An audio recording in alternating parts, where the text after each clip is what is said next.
causing trouble per usual.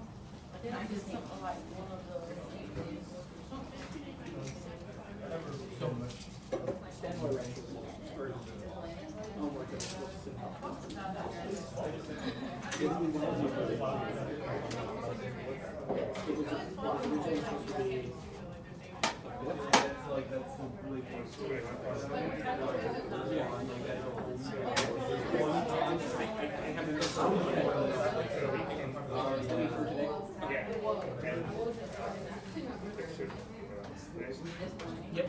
They have her homework. And so I dressed for the cold, and then I get to the hospital, and it's hot, and I'm like, did you guys really not? Oh.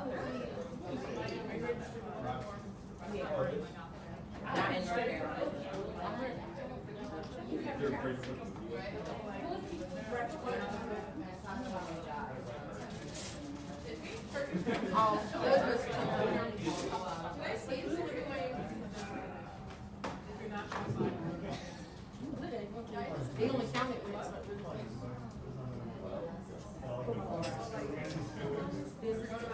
guy down there. I was gonna go home anyway. I mean, there's a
So we're going to continue from where we stopped last time. We stopped at how we calculate the loading dose.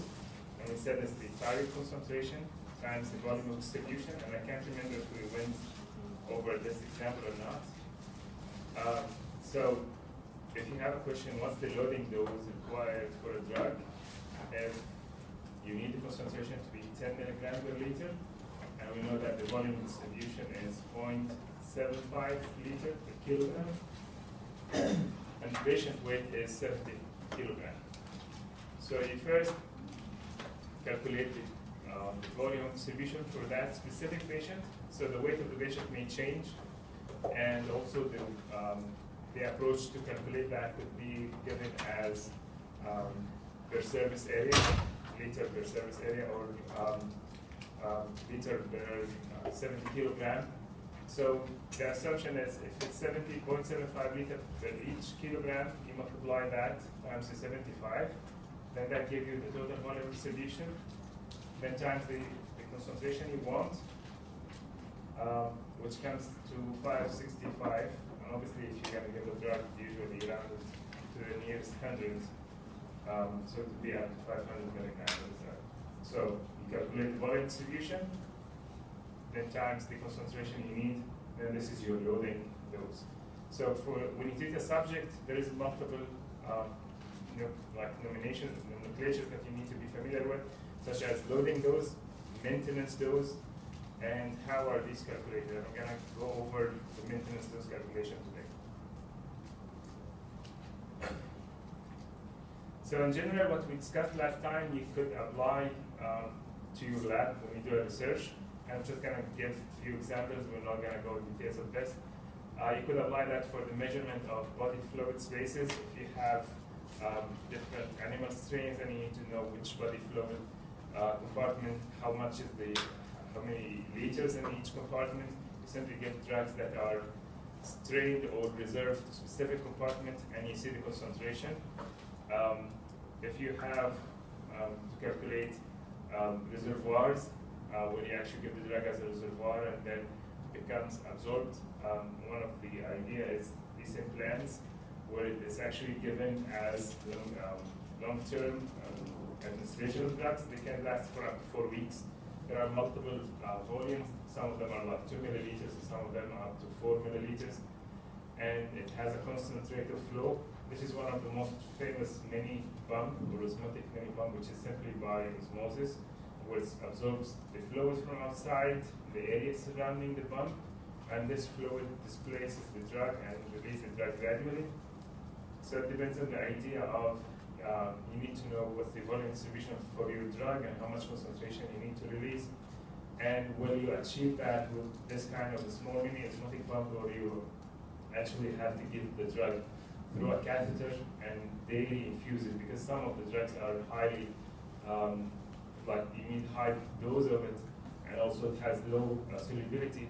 When you never achieve that with mini osmotic pump, then you have to decide, oh, this is not going to work, because regardless how much drug I will add in this mini osmotic pump, with the current flow rate out of it, it's not going to achieve the target concentration. So we'll start for today's lecture, and I'm putting the chapters. And please, for all my 3 lectures, read Kaizen, chapters 1, 2, 3, 4. That will have everything covered in these 3 chapters, 4 chapters. One of them is actually covering pharmacogenomics, which really should not be read for my lecture, should be read for the one lecture. But I feel that Kaizen is doing much better job than Goodman and Gilman. Goodman and Gilman is too much information. So in addition of reading the lectures and the slides themselves, try to read these 3 chapters from Kaizen.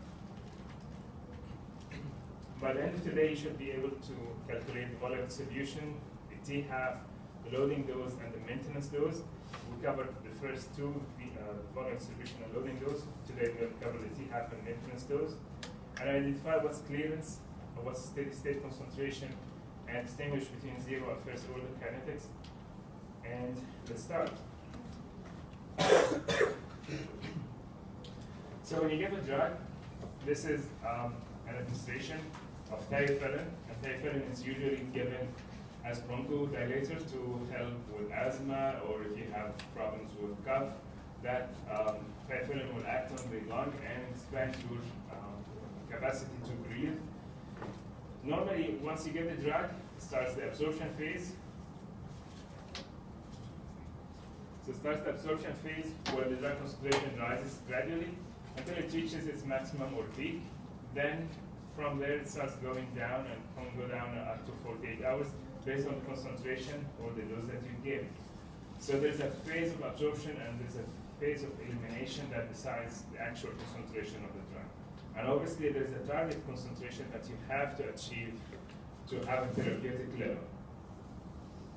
So the kinetic of the absorption, and also it applies for elimination, it depends on specific rates and specific constants.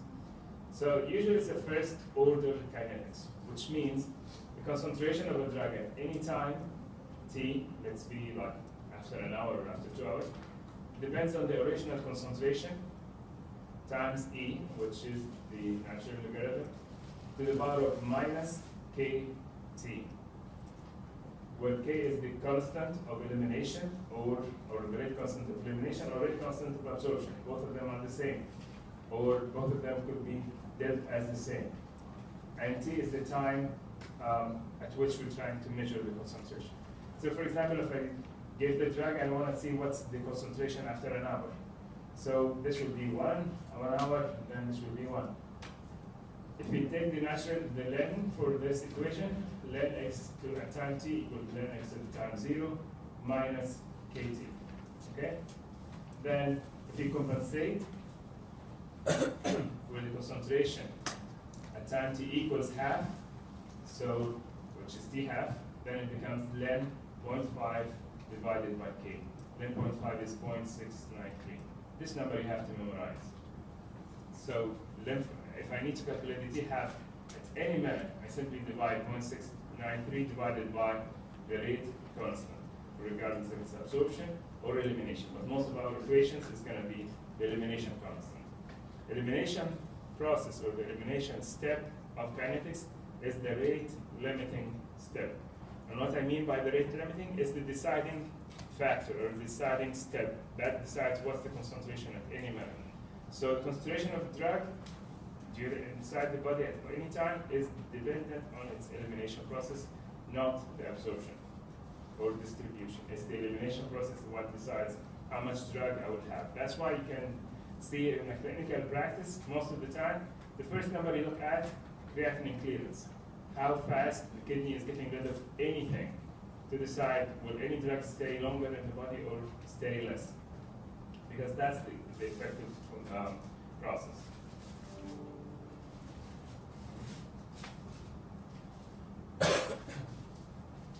So most of the drugs are usually eliminated by first order kinetics, which means if I have 100 gram concentration in the body will eliminate, say, 10% of that 100 after an hour. Then that drops it to 90. Then the body will eliminate another 10%. So it's percentage or a ratio from the original concentration rather than a specific amount. Where in zero order kinetics, the rate is a constant number and it's always eliminating 5 units, regardless how much you have. So the zero order kinetic doesn't depend on the original concentration. It's a constant amount to be removed from the circulation per time. Where the first order kinetic, it's a ratio or it's a rate, so it depends on how much you have. So to look at it this way, if you have a zero order kinetic and it started at 100% or 100 units, then you're going down 5 units every hour or 10 units every fraction of time, regardless how much you start with. So you go down constant rate for every time unit. Where for the first order, you start from here, then within the first time unit, for example, if this is 1 hour, you go down 50%. Then for the second hour, you go another 50%. And for the third hour, it's another 50%. So you're actually eliminating specific ratio or specific percentage. Where for the zero order kinetic, it's stable. You're eliminating 10 units or 20 units. Then it goes down to another 20 units, then it goes down another 20 units, and so on. So your elimination is constant quantity or constant amount. This is if you plot regular plotting. If you plot that in the semi-logarithmic plot where you have the time, the x-axis is the normal value, and the concentration as logarithmic, then the curve, how it looks, change. Where the first order kinetic, because now you're plotting a log of a ratio, becomes a straight line, and the zero order becomes this way. So if you have to decide that this is a zero order for the first order, you have actually to know first what kind of plotting is this. Is this a regular plot or a semi-logarithmic plot? Because they will look completely the opposite based on the plotting you have. So zero order kinetic, constant rate, independent of drug amount. And this works as if you have constant IV drip, you're adding constant amount every hour. Linear rather than exponential process. Okay? And this is an example of how you can interpret when you look at 3 different graphs of 3 different drugs, drug A and B and C. This is the absorption phase and the elimination phase. So if you look at drug A, which is the red one, you can see it's rapidly absorbed and completely available. So it's absorbed very fast and stays in circulation. The whole dose is available.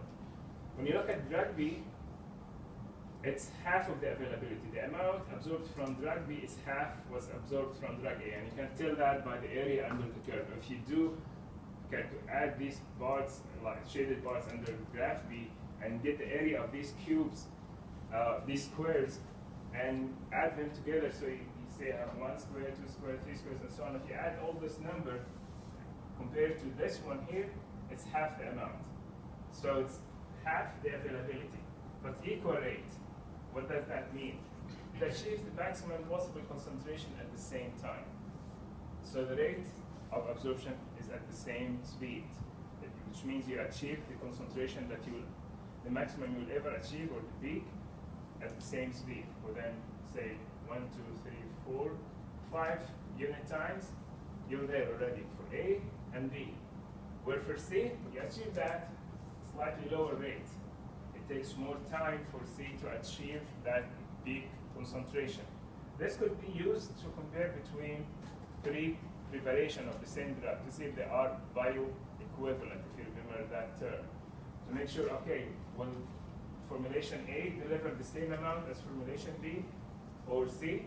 We can say no, formulation B will deliver half concentration, but it's the same speed. So the disintegration process, how fast that preparation dissolves, is the same as A. Where C, it's taking longer, but it will deliver the same amount of drug. Because if you calculate the end of the curve and look, this is like extended slightly more, where C will achieve the same concentration. So C will drug completely available, but the rate only half of A. Okay? So are we, is the TC, sorry, what was that again? Target concentration. Target concentration. Was that kind of like a big endpoint this, where B there is not considered viable because it's not reaching that, even though it's being processed by the body? Yeah, if you have, for example, a minimum inhibitory concentration for an antibiotic, which means the antibiotic have to reach this concentration to be able to kill the bacteria. And if I'm not achieving that concentration, I have the drug in the body, but at that low concentration is not bactericidal or bacteriostatic enough to get rid of the drug, to the bacteria. Similarly, if you have drug like warfarin, you need specific level of INR to inhibit the platelet aggregation to be an anticoagulant. If you never achieve that level, because the drug is not absorbed well, or it's being cleared fast, or the delivery from the absorption side to the circulation is not fast enough because of something wrong with the formulation, then you'll never achieve the effect, and you're exposing the body to toxic drug for no reason, for no value. So you need to be always above the target concentration, otherwise why take the medicine? Because we said the goal from all these pharmacokinetic lecture is to deliver the drug at the desired pharmacologically active concentration at the site of action. So you take the drug, deliver it to the receptor at the concentration needed to do its action. If there is a step that's broken in the process, everything is useless. The formulation, if you have the best formulation, but the drug gets cleared very fast for something, so for drug interaction, then you're not achieving your goal of treating that patient. For you, it's the same, like maybe somebody, half of you will not probably go to the medical career and say, I don't care for treating patient. But it's the same when you're trying to do an experiment in a rat or a monkey or a sheep, you need to know that you're actually reaching to enough concentration. And when you say, oh, this drug doesn't work, it's after you exhausted everything. I delivered the drug at the right concentration, but still there is no effect. Sometimes you find people publishing papers and come 2-3 years later and retract these papers completely because they made a mistake in the beginning in the calculation of a dose. They say, okay, we treated this rat for this month and nothing happened. Then they come back and treat it with a different formulation or a different source of drug and starts doing action. It's simply because their previous calculation was wrong or their previous dose was wrong. And it's really the worst thing ever that you come back and retract your own work. That means you messed up. But those who are honest enough do it, and it's done at very high rates. It's like 1 out of a few thousand papers gets retracted every week. That's because people realize, oh, if you keep building up on this mistake, it's going to be too bad at the end. So you come back and retract your work. Because it could be a technician mistake in the calculation, it could be a graduate student mistake in the calculation, but it's also the mistake of the principal investigator for not checking every step, because that's also a dual responsibility. So when you decide which dose you have or how long you need to treat the animal before you actually say it's working or it's not working, it becomes very crucial. You know the pharmacokinetics of the drug, the effective concentration that you need, and the lipid solubility and the pH of that animal being fasted versus non-fasted, and all these kind of conditions that will change the pharmacodynamics and pharmacokinetics of the drug. So this is simply just reiteration again. Once you give a drug orally, there's the distribution phase where the drug goes to everywhere. Then starts the elimination phase. So normally for these graphs, this part of the graph, you just simply extrapolate this graph and say, okay, this is 100% where I'm going down from. Then you calculate the time. It took maybe 1 hour. So this is to go from 100 to a 50. So this is 50%. So this is T half, or time to reach half the concentration. Then from 50 to 25, this is another T half, and so on. So the concentration all the time is a result of two processes happening at the same time: elimination and accumulation. So if I have a drug started at 100%, I give one dose, achieved 100%, and I did not do anything else, it will take about 4 half-lives, because I'm going to go from 100 to 50, 50 to 25, 25 to 12 and a half, 12 and a half to 6.25, and 6.25 to 3.125, and so on. So by 5 T-halves, you're almost undetectable concentration. You go down to 3% of the original dose. This is if you give one dose. Similarly, if I want to build a concentration in the body, it would take me another 4 to 5 doses, or 4 to 5 T-halves, to build steady-state concentration. So we have a graph for that presents this much better. So this is what I'm talking about. If you give the first dose, you reach 100%. Then by the time you're giving the second dose, you go down to 50. Then you go up again with another 100% to 150, then you go down to 75, and so on. So this fluctuation until you reach, after 4 doses, you reach almost 194, go down to 97, then 100%. Then it stays, because now you're adjusting the rate of elimination with the rate that you're giving drug with. Okay? Because this frequency of giving doses should match or be adjusted to the T-half. So if the drug is eliminated every 24 hours, I give the drug once. If the drug is eliminated or T-half every 6 hours, the drug have to be given every 6 hours, and so on. Or as close as possible, because also comes the factor of convenience, comes the factor of how frequently can you give a drug, or you actually maybe much better give a drug every 6 hours and give double the dose instead of every 3 hours and give that single dose, for ease of compliance, making sure that the patient will actually take the medication, not it's going to be a hypothetical time regimen that the patient will not be able to follow. So, drug elimination is a process which is dependent on metabolism and excretion, and you guys covered the metabolism before with Dr. Jack Strandoy, where he talked about phase 1 and phase 2 in the liver and how this impacts the process of elimination of the drug. Then the excretion in the kidney, and this was covered by Snesna. So most drugs will follow this first order kinetics. Some exceptions: alcohol is eliminated by zero order kinetics, which means if you took 100 milliliters of alcohol, then it will be relieved, maybe cleared 20 milliliters per hour, so it may take you 5 hours to clear that dose. If you take that double of that dose, now it will take you 10 hours, because you're eliminating specific constant amount per hour. This is a zero order kinetic. And zero order kinetics is always called saturation kinetics. Why it's a zero order? Why the body doesn't get rid of this drug as fast as everything else? It's simply because it depends on the clearance process. And that clearance process will be saturated after you reach a specific level. So if I have 100 molecules, I only can handle 5 every hour. So regardless how much is in the blood, that doesn't speed up the clearance. It's constant. This is the whole capacity that I have, is to carry 5 molecules from the circulation to the liver or to the kidney. Regardless how much I have, this is my mechanism of clearance. So it's a saturation. It's dependent on the number of transporters that you have. And you cannot push it beyond the speed it's designed for by increasing the concentration. And as I said, elimination is usually the rate limiting step. So if you have, these are the graphs or concentrations of 3 drugs. And this is the absorption graph and the elimination graph. So compare between the concentration of the drug in the plasma and the rates of absorption and elimination. You can see this drug is absorbed extremely fast.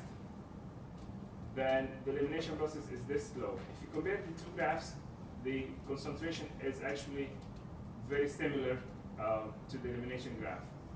Also, the same would be, regardless of slow absorption, It's the elimination step that makes a difference. This one here is extremely slow absorption, but the graph of the concentration is exactly similar to the graph of the elimination. So you can see the two graphs are almost superimposable, which means it's the elimination process that decides the concentration of a drug.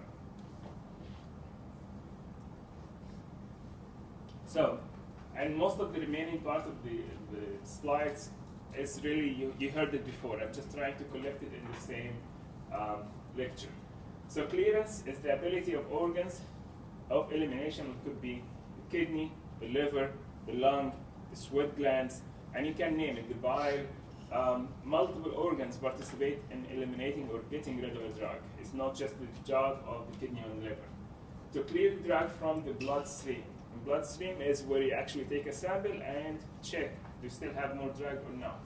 That doesn't mean completely that the drug is eliminated. It simply disappeared from the bloodstream. Because the blood is your highway of transportation of this drug from one organ to another to do its action. So it's always represented as volume of fluid, which is completely cleared of drug per unit time. So it's presented as liter per hour. If you have the creatinine clearance, or you know the creatinine clearance, it's a number of how many liters of blood is cleared from this drug completely every hour. And could be also presented liter per hour per kilogram to be more specific, and you can multiply by the body weight of that patient and make it individual for that patient.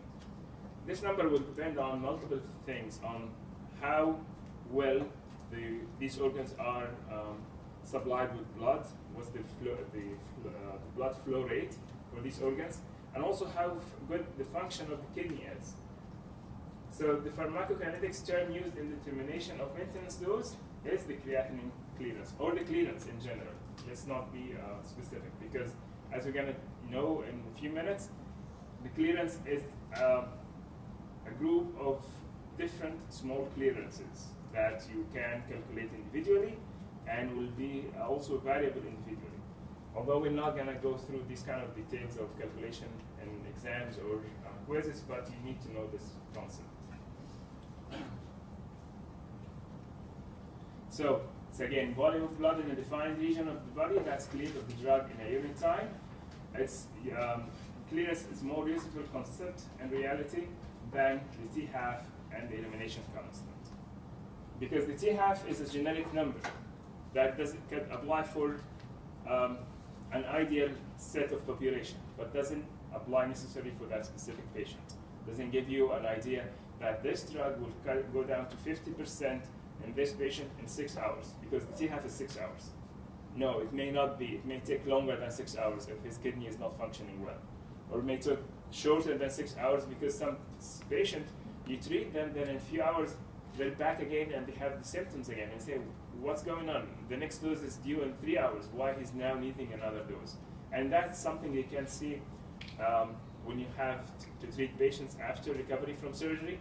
If you give them painkillers, give them opioids or oxycodone, they may be needing more oxycodone for one of two reasons. Not always it's this guy is an addict or something, that's why he needs a higher dose. Could be also a very healthy, active, athletic young patient, and his kidney creatinine clearance is extremely fast, so he gets rid of the drug fast. And then you need to supplement that dose as a higher rate than normal. So the T-half may tell you like the ballpark, how frequently should I start dosing, but then in reality you have to do adjustment on a time-to-time basis. Like, okay, every few hours, do I need to give another dose based on concentration or based on symptoms and so on. So it varies with body weight, because the larger the body weight, the more places you can hide this drug away from circulation. So if you have more fat, and the drug is lipid soluble and very fat soluble, then that means you have more reservoir where the drug can go and disappear, and similarly, and so on. Also, it varies with different degrees of protein binding. Protein binding is the carrier of the drugs in the circulation and the plasma. We talked about that it has to bind into albumin and other protein to be carried on. Imagine a case of a burned patient. When you have burns, you lose lots of protein, you lose lots of tissues, and also you lose lots of albumin. It gets destroyed and gets infiltrated through the skin. So your protein binding reservoir in your system is actually reduced, which means if you give the same dose to a burn patient, he has less protein to bind this drug into his circulation. So what's going to happen to his effect? Will the effect of this drug go up or go down? Go down. Need protein. Okay, those who say go down, raise your hand. Those who says go up, and those who doesn't know. Okay, so if you have a carrier, and I have, like this way, I have 5 carriers, and I give 5 drugs, 6 molecules of drugs, then 5 of them are bound to the protein, and this one is free to do its action. Then if I lost these carriers, because now I have a burn and I lost albumin and I don't have enough protein, then actually as a sudden I have triple the amount of drug free. And this is the drug that does the action. It's only the free drug that does the action. The bound is protected from elimination. At the same time, it's sequestered or sheltered from doing any action. So when you lose protein in your circulation, you have more free drug. And this is the idea of drug-drug interaction at protein binding site. And maybe it's time to cover it here. If I have drug A, which is the X, then I have a drug B, which is like say squares, and both of them bind to the same site. Then you give the 2 drugs together. Then this component will replace this one from its place and say, no, I'm going to stay here, and you go to be free in the circulation. Then as a sudden you liberated more drug from drug A, and now this will give more action. So when 2 drugs compete at the same binding site, one of them, or maybe both, their action will go up because there is more available free drug because of the lack of binding space. Both of them are competing on the same binding space. You have limited amount of albumin in your circulation. It's not going to go up because you took a drug. So these 2 drugs have to decide which one will bind stronger to the protein and kick the other one free in the circulation to do its action. So this is just a rearrangement of some of the equation. Rate of elimination of any drug, it depends on the elimination constant and the dose that you gave. And if you remember from last time, the dose equals, the concentration is the dose divided by volume of distribution. If you rearrange this, then the dose equals the concentration times the volume of distribution.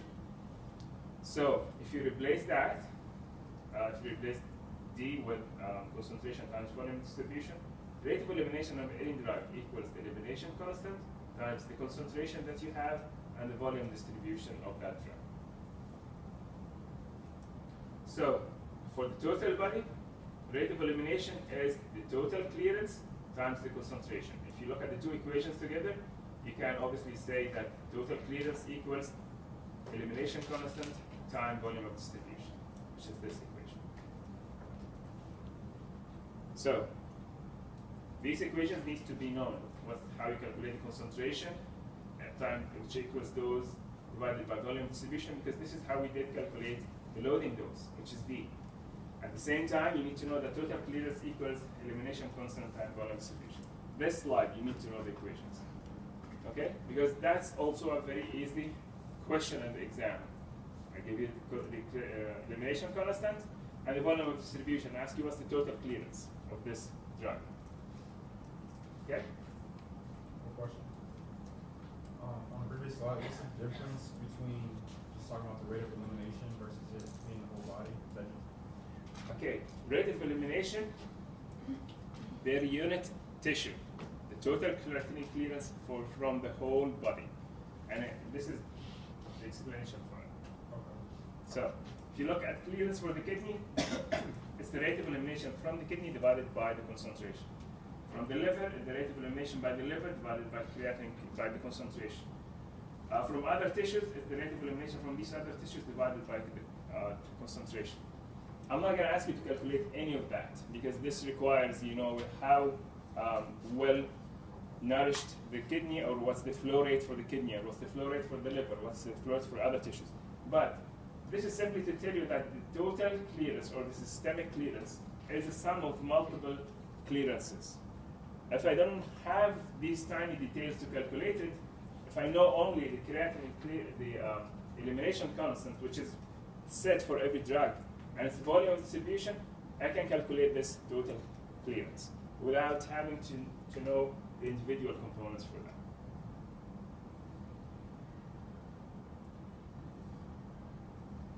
Okay? Okay. If we don't, just send an email and we can discuss. So, this is simply just gathering what you had before. Elimination by the kidney is measured through glomerular filtration, which depends on the glomerular structure and maybe the age of the patient, because younger patients have different glomerular structure than, or more effective or less effective function than older patients, and so on. And when you go to the other side of the spectrum, when you start getting into elderly and get like above 60 or something, your kidney function declines also. So the two extremes of being too young or too old will affect the elimination. The size of the drug and its protein binding will make a difference how easy it's filtered through the glomeruli or not. If it's highly protein bound, when it arrives to the kidney, it's bound to the protein, turns back around in the blood and doesn't leave the protein, or it doesn't leave the plasma to the glomerular filtration. And that takes time. Obviously, it may take longer time if the drug highly bound to the protein to get rid of it. And this is also a factor that you take in consideration in deciding what dose you use. If the drug is highly bound to protein, then it's acting as a reservoir. You may need to give it less frequent. Tubular reabsorption, if you remember, the drug gets dumped into the glomeruli and gets reabsorbed again in its pathway from the glomeruli to the end of the tubules. The tubular reabsorption is dependent on the drug has to be, well, it has to be ionized or non-ionized to be reabsorbed. Ionized. So if you change the pH of the urine by giving an acidifier or alkalizer, so a drug that makes the pH of the urine acidic or alkaline, you may actually selectively excrete specific drugs. And this is very useful if you have toxicity by some agent. If you have an acidic drug that's overdosed, somebody overdosed with acidic drug, and you want to get rid of it, what should you do with the urine? Yeah, make the urine basic, so the acidic drug will be ionized, which means once it passes through the glomeruli to the tubules, it's now ionized in the urine, cannot get back. So you get rid of it and you minimize tubular reabsorption. Okay, so that term covered last lecture. Okay, so it's the same idea.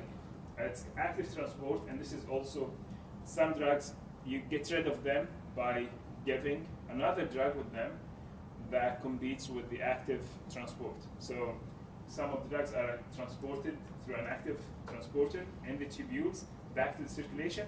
And if you give a drug that competes with this active transport, you get rid of this drug. So you mentioned a few times now giving like supporting drugs, either the example on the board or like acidifying your urine or something. But mentioned that was kind of in cases of like drug overdose. Is it common or is it useful to give like helper drugs to make the desired drug useful in the body or keep it in the body longer? Is that a thing people design? Yeah, some drugs are given actually with another drug, that scapegoat or sacrifice drug, and that drug gets eliminated instead of your target drug, and that the drug you're trying to keep stays in circulation.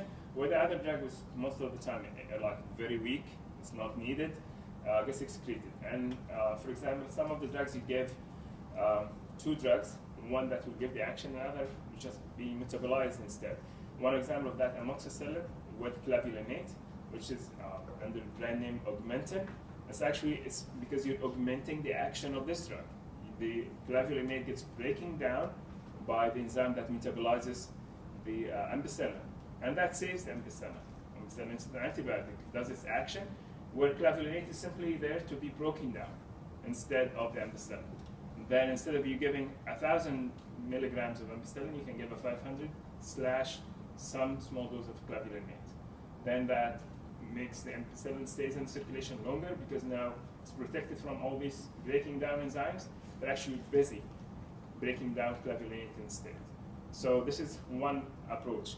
Some of the drugs you give something called propincide, which also competes with the active transport. So your drug stays in circulation where propincide gets excreted, and so on. So there are multiple examples where you can design the drug, having one drug that's expensive or very difficult to make or something like that, where you need to get the smallest amount possible, then supplement with another drug that's probably easy to make, to do nothing other than being broken down or reabsorbed instead and so on. And also this could be a one target, one site where there is drug-drug interaction, unintended, where people can give a drug and then they give sodium bicarbonate to just a volume. Like when you supplement the volume in a patient, you have choices between dextrose or saline or just sodium bicarbonate. Any of these solutions, these are like regular fluid, just to pump the circulation to compensate for lack of eating or lack of any other fluid intake. But some of these will change the pH of the circulation unintendedly.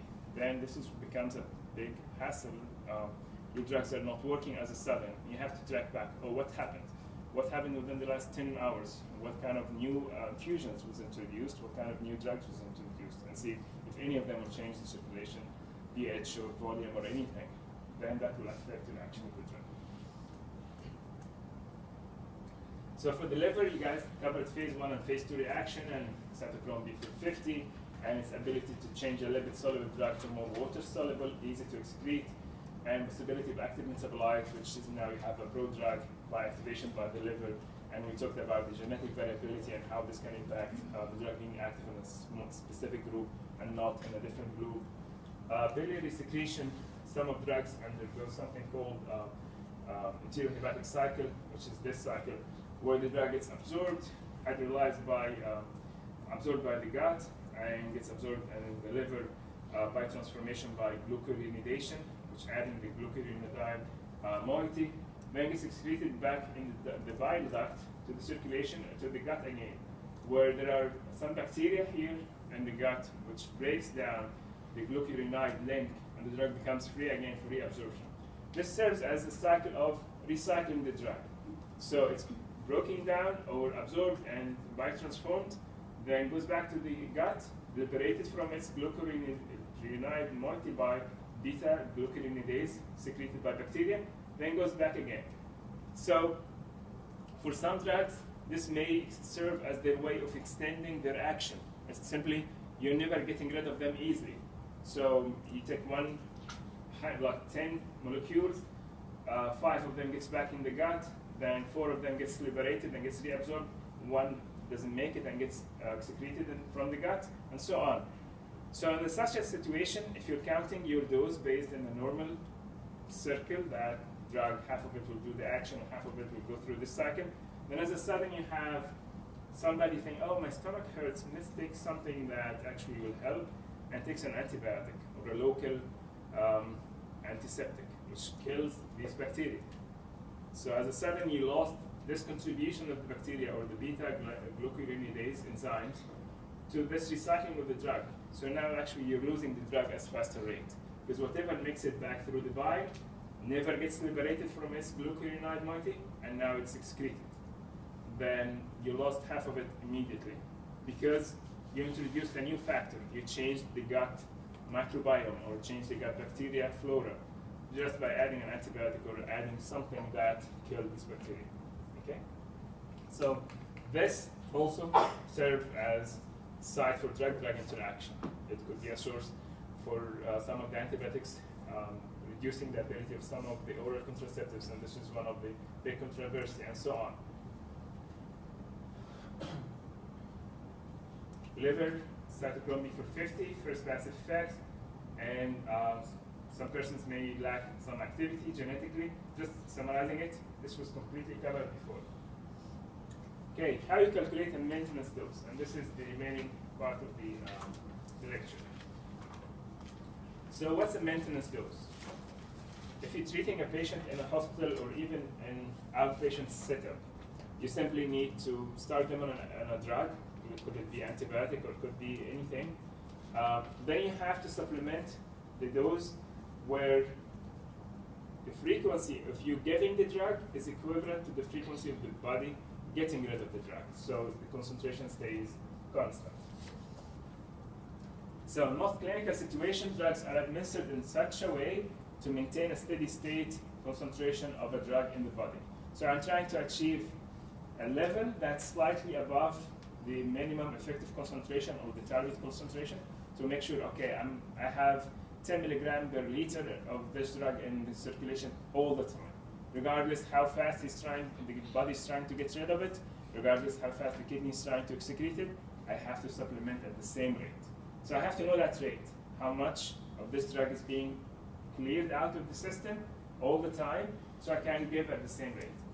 So clearance is the most important pharmacokinetics term to be considered in defining a rational steady-state drug dosage regimen. So rate N has to be equal to the rate out. So maintenance dose is simply the clearance times the target concentration, where the target concentration is obviously the concentration in the plasma at the steady state. So for that, I have to know the target concentration is a number that I decide. I say I need to be at this level all the time to be effective. And it's known for every drug. But the clearance is liter per hour or liter per hour per kilogram, as we said.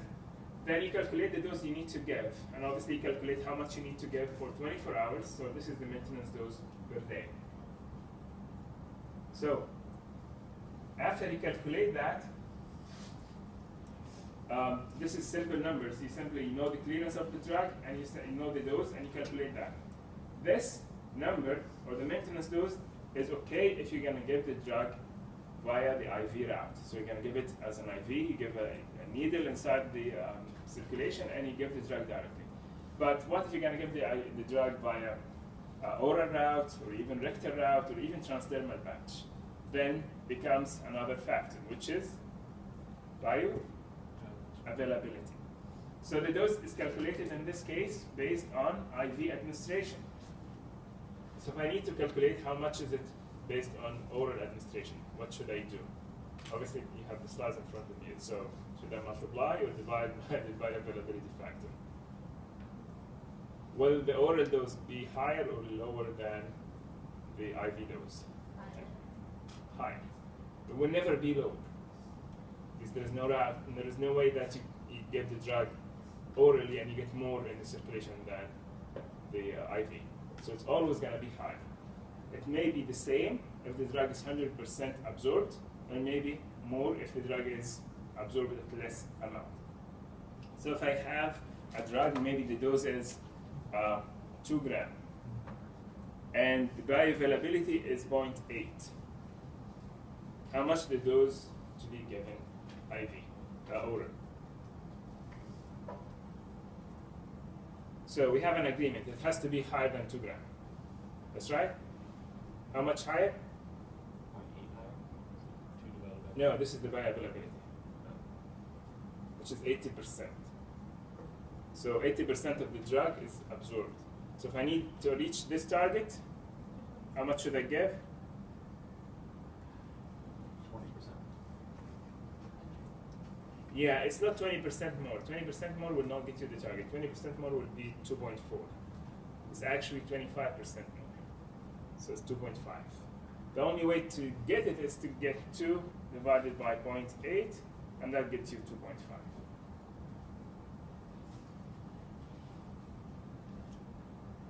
Correct? It's 25% more. So it's the same idea. If this is 0.6, it's not 40% more. It's more than that. So divide by 0.6 is 60%, which is 1.6. Okay? Everybody got it? So if you want to calculate the dose, and I know the bioavailability is only 80% or 0.8, I divide by this number, then I know how much orally I should get. So if I came up with this number saying I need to give 10 grams, then I came back and say, oh, the oral bioavailability is only 0.8. So I know that I have to give 12.5 grams and so on. So I found out I need to give, say, 20 grams per day, because based on the clearance, it's maybe or 24 grams per day, because maybe it was 1 gram per hour after correcting for the bioavailability and everything. Then how can I say give this drug at this concentration every this many hours. What decides that? This, how many hours? Usually it's designed around the T-half, or the half-life. So if the drug is every 6 hours or cleared every 6 hours to 50%, you actually usually give this every 6 hours. And then if my target is to be 24 grams per day, so every 6 hours, which means I'm going to give it 4 times. So how much would this drug be given every dose? 4 No. grams. 6 grams. Oh, 6 4 grams times per day. every 6 hours. Then don't fall for this. This is Q6, or which means 4 times a day.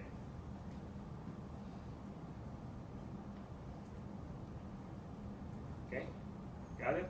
So if my goal is to be 24 grams per day, and I know every 6 hours, which means I'm going to give it 4 times a day, then it's 6 grams every dose. Okay, 6 grams per dose. Q6, and it's giving like this: 6 gram Q6 every 6 hours. Okay, so this is the dosing interval, and this is the dose at each interval, where the maintenance dose will be what's the rate and what's the interval. Okay, so if it's 1 gram per hour every 6 hours, so 6 grams every 6 hours. Let's try to solve this equation in this example. So if the target concentration 10 milligram per milliliter, and the clearance of the drug is 0.015 liter per kilogram per hour, and this subject or this patient is 75 kilogram. So first, I need to calculate the clearance for this body weight. So I multiply 0.125 per 70 kilogram. Okay? So it becomes 1.125 liter per hour for that patient. Okay, so I know that I'm clearing 1 liter every hour. And I need the concentration to be 10 milligram per liter, so I need to supplement 11.25 milligram every hour. Okay, so for the whole day, multiply this by 24, then that becomes 270 milligram. If the drug to be given every 8 hours, based on the T-half, so the dose will be 11.25 times 8, which means 90 gram Q 8 hours. We're doing 24, just 24 hours a day. Yeah. So this is the total daily dose, 270 milligram per day. And then you divide it. If you look at this, 90 milligram 3 times a day is equivalent to 270. You could give it as one dose per day. Some drugs, even if the T-half is smaller than 6 hours, but now there is new formulation where you can get the drug and it stays in the stomach for the whole 24 hours. There is some kind of formulation where you actually do microencapsulation, which means you cover these tiny particles of the drug with specific layers, which the first layer will dissolve within the coming hour. The second layer, the second group of drugs will dissolve after 2 hours. So you have a steady supply of the drug in the gut all the time. So it's a very ingenious way of formulation, where actually, if I need to deliver this 100 molecules of drug for the coming 24 hours, I simply make layers of inert materials around it. So this takes longer to dissolve. This is a tiny layer, dissolves fast and delivers the drug now. And this is like maybe double layer, so it takes another 2-3 hours. So you always dissolve within the coming 24 hours. It's the same dose that you need for the whole day, given once in the morning, but it reaches the system as batches. Every 2 hours there's another batch. Okay. At the bottom for every 8 hours, so when we times 3, so times 8. At the bottom. Okay. No, because this is the dose that you need to get for every hour, which is from here, for 11.125 milligram per hour. But the times 8. For this, it's Q8, which means every 8 hours. This is like a from. 3, so it should be times 3, so times 8. No, I missed you there. Go ahead. So every 8 hours will be 3 times a day. Yeah. The way it's written like this, it means 3 times a day. No, I know that. I'm asking why do you multiply by 8 instead of by 3? Okay, because I need to give 11.25 milligram every hour. So I'm gonna give a dose for 8 hours. How much should I get? So this is the dose. This is how fast the system is clearing it per hour. So you need to supplement the same amount. You have a question? For the 4 bullet points, should that be 11.25 milligrams times 24 hours? So this is for the whole day. But instead of Yeah, I'm saying it's a time. Oh yeah, it's a type. Yeah, it's a type. It's equivalent. I think it's missing just equal milligram per day, equal to 70 milligram. So that's just a type. So then, let's say we get a question like this on the test, would it tell us what the T half is? Yeah. If you have a question that asking you to calculate one thing, everything else is given. Right, but like on the question here, like Yeah. go up one slide, it didn't tell us the T half. Right. So Here? how, yeah. Yeah, because I edited this at the last minute yesterday and added this. Oh, okay. Just to add the point that the dosing, the slide was only for the 24-hour. Now I decided to add, okay, what if you need to give it different increments? How do you calculate that? So half-life and elimination constant. We talked about half-life. It's how long does it take to get rid of half the dose. And elimination constant is the fraction of drug in the body, which is removed per unit time. So this is simply, again, you take your 4 half-lives to build up the concentration, and if you do nothing, you just don't give another dose, take another 4 half-lives to go back down to 0%.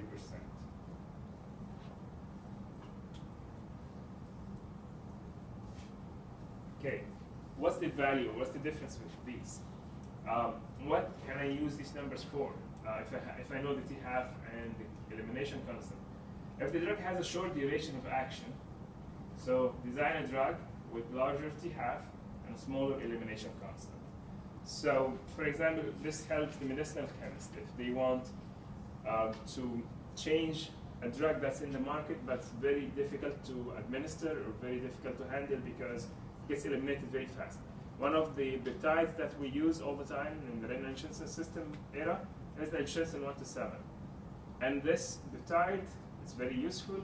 I give this into the brain of the sheep, correct pressure, but the half-life of this drug is 7 seconds.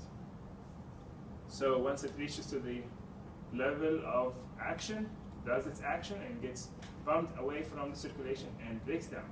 So you actually have to supplement this drug all the time, and this is why I had 24-hour supply of drug into the brain of this sheep, which requires tons of hassles if you do this in a human, or even if you give it as a tablet for a human.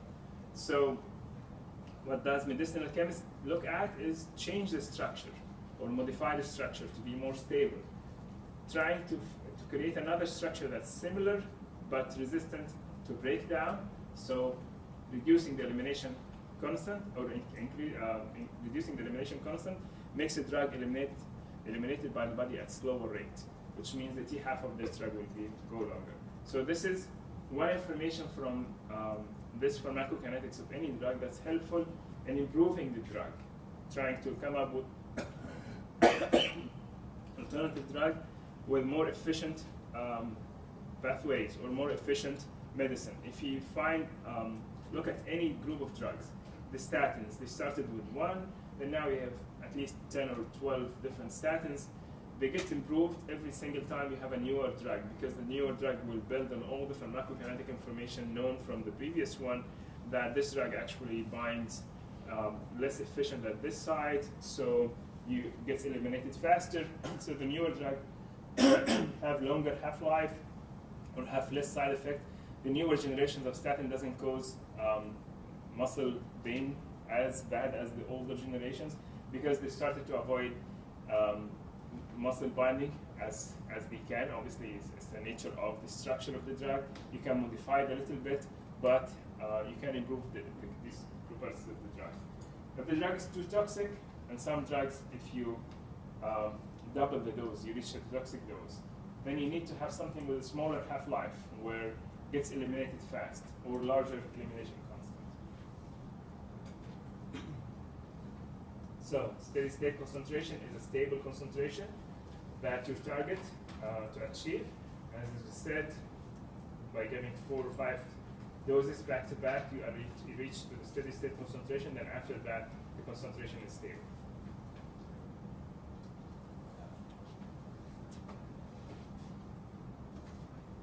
Okay, so what's the value of knowing a steady state concentration? What does it mean? It's important when you're deciding, should I go up with the dose or should I do nothing or wait? Like for example, when you follow a patient who have multiple doses of vancomycin, then one of standard protocols of treatment with vancomycin, because it's actually can destroy your kidney, but at the same time it's very needed to kill a specific group of bacteria, so it's needed if you have a specific kind of infections. But if you have problems with the kidney, you need to know, did you reach good concentration to kill the bacteria or not? At the same time, if you're not, should I go up with the dose or not? Normally, when you start treatment, you get blood samples frequently and measure the level of the vancomycin in the circulation. But to interpret this value or this number, you have to know when was the sample taken. Was it after 4 or 5 doses, or was just after the first dose? If it was after the first or second dose, it means nothing because you're not at steady state concentration yet, because you know you need 4 to 5 T-halves or 5 doses to reach a steady state concentration. If it's after 5 doses and now you're steady state concentration, but you're not at the concentration you need yet, means you need to bump up your infusion a little bit, and so on. So knowing if you are at steady state concentration or not makes a clinical decision easier. Okay, now I have 4 or 5 doses, I reach steady state concentration, and based on the infusion rate I'm giving, I'm only achieving 50% of my target. Maybe I should double the dose. By doubling the dose, I will actually achieve 100% of my target after another 4 to 5 doses to reach another steady state concentration, and so on. So that makes a difference in deciding changing the dose up or down in a clinical setting. Also, if you look at this graph, this is very important for specific drugs. If you compare between the two graphs, the blue line and the orange line. So this is the relation between frequency of dosing and maximum and minimum plasma concentration. So in this case, they need 10 milligram per liter as their target concentration or desired concentration, which is here, this part, the black line. Okay, so the black line is your target concentration.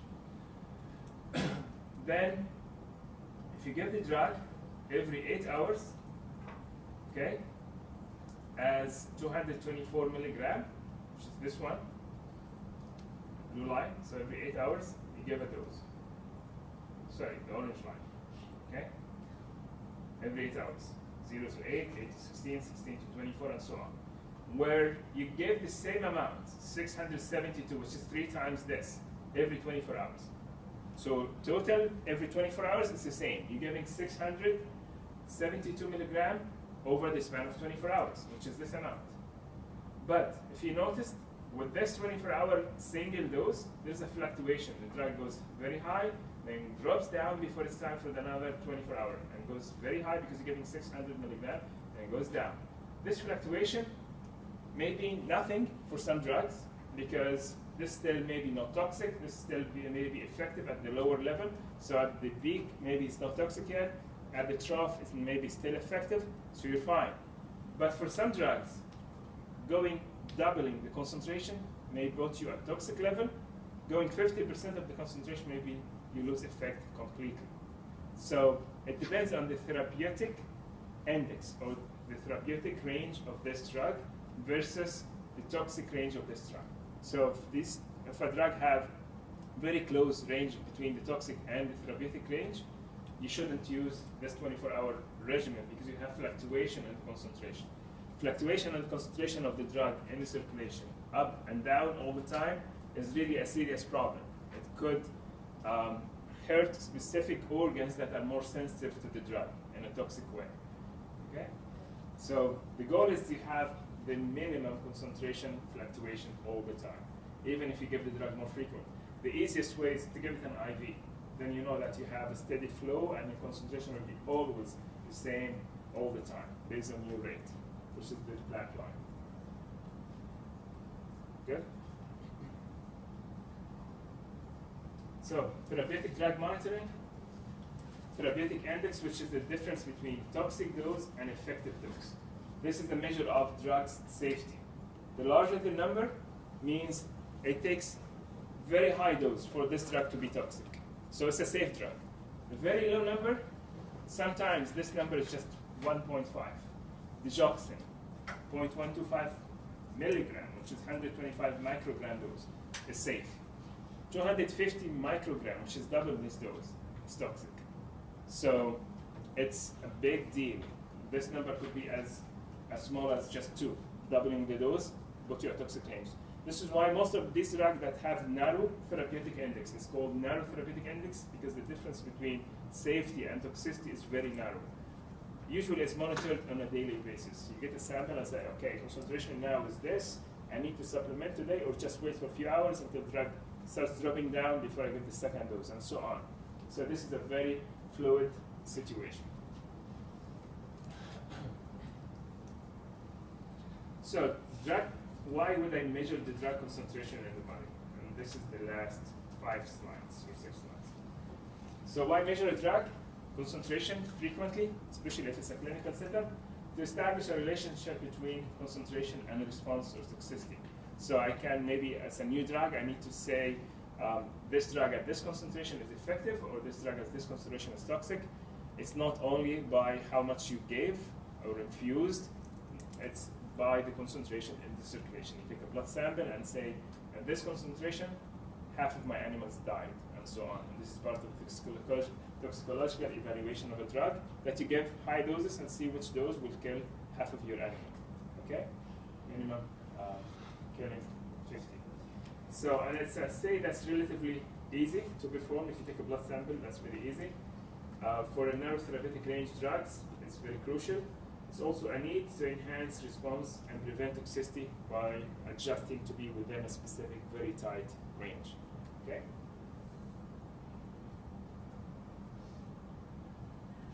Also, you need that if you have lack of therapeutic response. If you give a drug and you don't have any response, you need to make sure, am I reaching the right concentration or not? Or maybe this drug is not effective in this patient, and this is also could be because they don't have the specific 2D6 enzymes to convert it from a prodrug to a drug, and so on. Or if you have the toxic side effects very obvious in this patient, then you need to know what's causing this toxic side effect. Then you measure the level, and if it is too high, then okay, it's very high level of the drug, this is what's causing toxicity. Potential for non-compliance. You send the patient home and give them the drugs, and they come back home and say, I took this drug for a month and I feel very bad, and nothing changed. Then the first thing, okay, just sit down and take a blood sample. Oh, your blood level is very low. You never took this drug. And actually I just had my first patient coming back from a clinical trial. She had orthostatic intolerance, which means once she stands up, she faints down, and we did tilt test on her, where she actually slept for 15 minutes in a supine position, then we tilted the bed, and she fainted in less than a minute. The idea that you have to be supine for 10 minutes and stand up for 45 minutes to be tilt negative or to be okay, you're healthy. And if you faint within the 45 minutes at any minute, you have a syncope or you have orthostatic intolerance. So this patient, we give her 60 tablets to take for 2 months, then came back and said, I was fine, then I fainted at the end of the second, like after a month and a half. Okay, nothing happened, everything is okay, why you fainted? I don't know. Then we put her a tilt test, and she actually stood for 45 minutes. So the drug worked. But we were able to figure out why she fainted, because she stopped taking the medicine after the first month and a week. So after 5 weeks, she stopped taking the medicine, and we had 3 weeks worth of tablets in the bottle. She obviously was not able to tell because we gave her 100 capsules in the bottle, so she can't tell how much left, because otherwise she would just dump the remaining part if she's coming back to check for us for the visit and doesn't know how much she had. She had 100, and she only took what's equivalent to the first 35 days. So the remaining 65 was still in the bottle. So this is an idea to tell the reliability that the patients take to the medicine before they come back and complain, oh, nothing is working, you're the worst physician ever, or I took the medicine, it did not work. One part of the availability, okay, let's see, is it in your circulation or not? And if it's not, that means you never took it.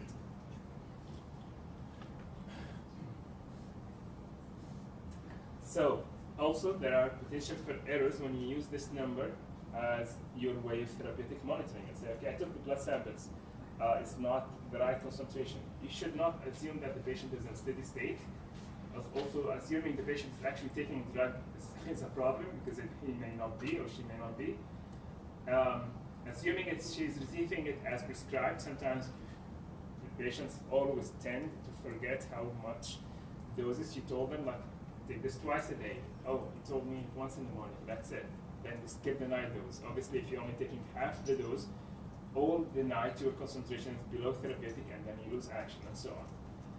Not knowing when the drug was measured in relation to the dose administration. If you give the dose an hour ago and you took sample right now, this is the peak concentration, so this is not a realistic number. You have to wait until it's up to decide how many hours after the dose administration to make sure it's the right number.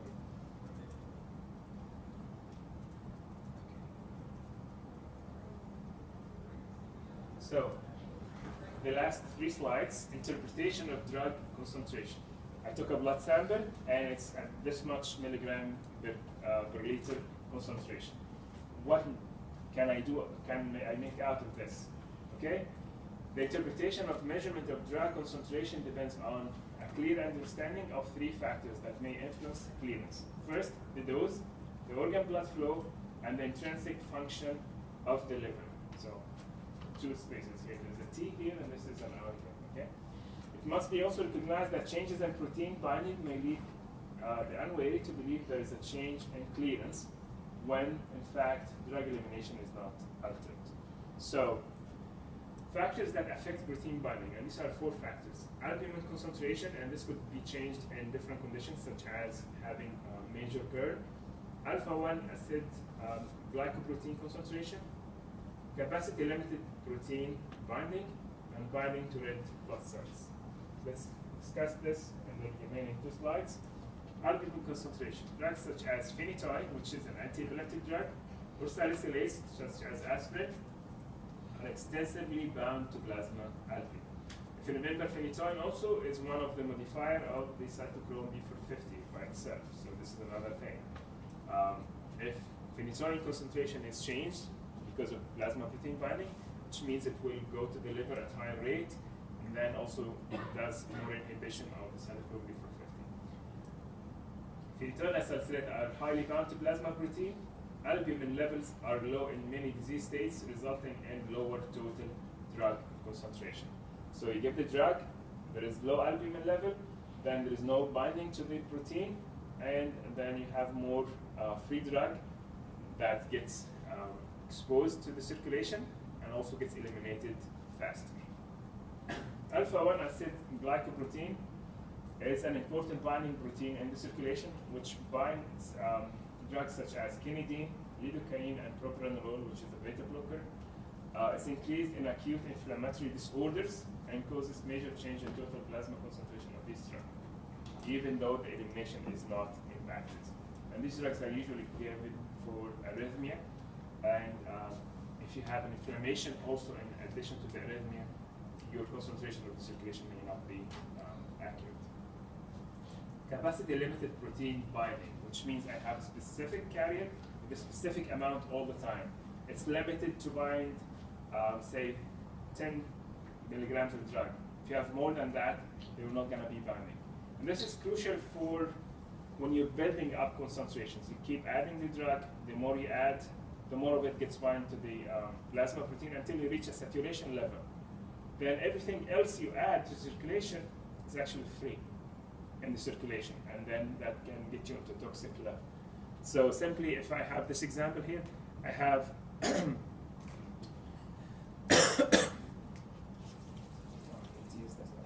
So if I have, say, 5 protein units, and I added 1 unit of drug, it's completely bound. Then I added a second unit, it's completely bound, and so on. So for every amount of drug you add, percentage of it gets bind until you completely saturate these specific bind sites. Then add another dose. This whole dose is free. Then another dose, and so on. Then you can go from normal level, because it's only like maybe 1 free in the circulation, to a toxic level, because it's got a capacity binding protein. Please read this and you can understand it. binding of drugs to plasma protein is capacity limited, such as salicylate and prednisolone, show concentration-dependent protein binding. The greater concentration you add, the more of it is bound to the protein. Because unbound drug concentration is determined by dosing rate, how frequently you're giving, and clearance, which is not changed, so the clearance is not changed in this case. Increases in dosing rate will cause corresponding changes in the unbound concentration. The more you give, the more of it will be free in the circulation, which becomes more effective or toxic. At the same time, it gets excreted at faster rate. The last thing, binding to red blood cells. And this is very crucial for these two drugs. Do you recognize these two drugs? Cyclosporin and tacrolimus, what they are? Isn't cyclosporin an antibiotic? No. No. It's an immunosuppressant. Okay? So these drugs I there very much because they actually was the two drugs I did my PhD on. This is two of the most common. Cyclosporin for ages was the only agent available for drug for immune suppression for renal transplantation. You give any subject a new kidney, and if he doesn't start cyclosporin immediately, actually you have to start cyclosporin before you do the surgery, then the kidney is rejected immediately because the system will recognize this is not mine, this is coming from somebody else, even if from a sister or a brother or a very genetically close person or a family member, still recognized as a foreign body, and the body starts attacking it immediately with immune system. So you give immunosuppressant. Cyclosporin was the only drug available for ages until they started adding tacrolimus, FK5 or 6, and big number of drugs. But still, cyclosporin is the most effective. But at the same time, cyclosporin causes uncontrolled, untreated hypertension. So blood pressure goes up immediately and have serious side effects that necessitate that 10% of those who have transplants stop this medication. They cannot take it anymore. So one thing to do is to measure the level of cyclosporin to make sure you're actually not crossing to a toxic level. But with this comes a problem. Cyclosporin binds extensively to the inside of red blood cells. So if you spend the blood and take the plasma concentration, you're actually going to get very little of cyclosporin in that sample. But if you analyze the whole blood, the concentration is almost 50 times higher than the plasma concentration. So it's simply in the processing of the sample. If you take plasma versus the whole blood, the concentration may be variable 50-fold. Okay. So decrease in red blood cell concentration reflected in the hematocrit. Obviously, you can analyze the red blood cell content of your blood. Make sure you have enough red blood cells. May lead to that if you don't have enough red blood cells, you don't have enough places for the cyclosporin to hide, so the concentration of cyclosporin will go down. Okay? That's why when you take a sample, it's usually standardized based on the hematocrit. Okay? Last example, refreshing. The target plasma concentration is 10 milligram, clearance is 2.8. What's the initial dosing? Multiply the target concentration with the clearance. So that's the initial dosing, 28 milligram per hour. What's the maintenance dosing? How frequently you should dose it, dosing interval, times the interval. If it's 28 milligram per hour, if I need to give it every 12 hours, then the dose is around 350 or close from that. Okay? You have any questions? So I'm not going to give you homework for today. I'm just going to wait until we finish the next lecture. Then you get one homework for all 3 lectures. And hopefully you had homework from Dr. Jack and Snezna already on the website for the last few days.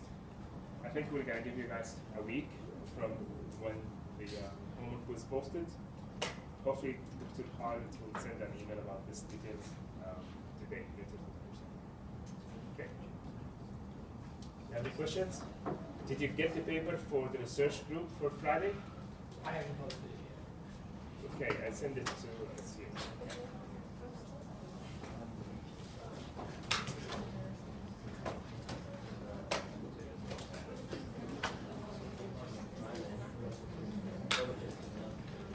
Does everybody sign this?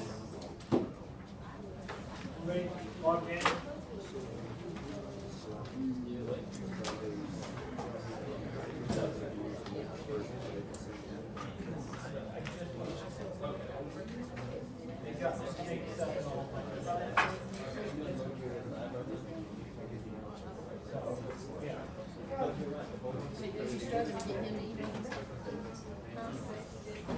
So Korean is, yeah.